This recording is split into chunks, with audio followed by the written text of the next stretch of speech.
You and I are not very different from this flower. The way this flower is unique, you are unique. We all have something special in us, what makes us unique.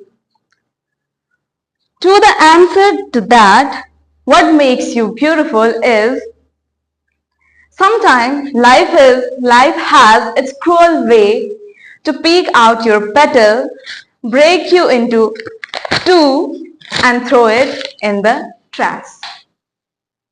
Ladies and gentlemen, Mr. Contest Chair and my fellow flower. I remember one time when I had broke. I was 17. I had already flunked my high school and I had managed to get myself arrested.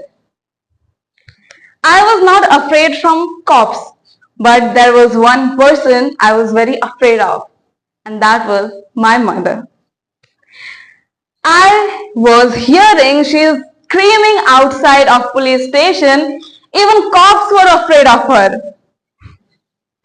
And she came to me, held the iron bars, looked into my eyes, and I saw tears dripping off from her eyes. But it was not the first time I saw my mother crying. I had seen her even before cry, but mothers cry three types of tears. Tears of joy, tears of sorrow, and tears of shame. And when a son sees mother cry tears of shame, it is very difficult for that.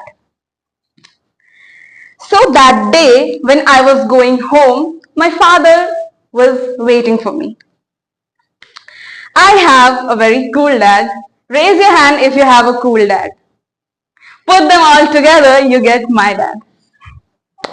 He said, "Son, you flunked your high school, you managed yourself arrested. It's okay, you got all that from your mother's side." And that time he told me, "I want you to work immediately." And I said, "It's okay." And my dad took me to meet one of his friends called Sam. Sam was an accountant and he had a big accounting firm. And he has generously decided to make me his personal assistant.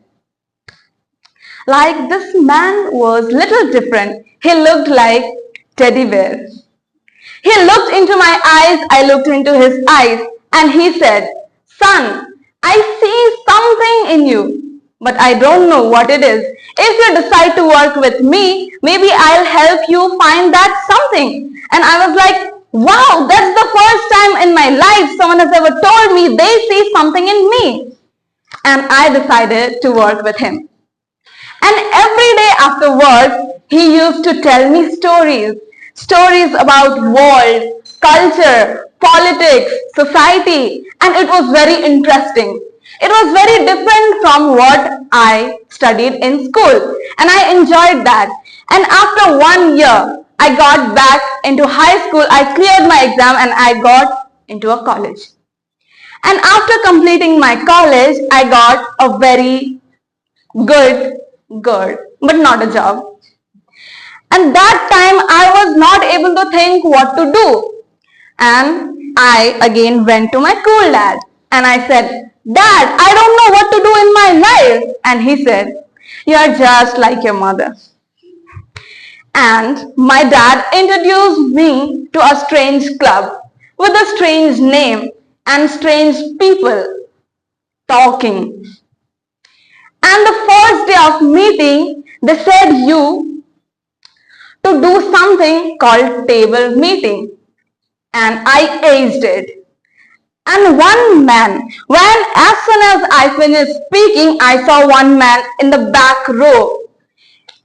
He came into me, kind and generous man.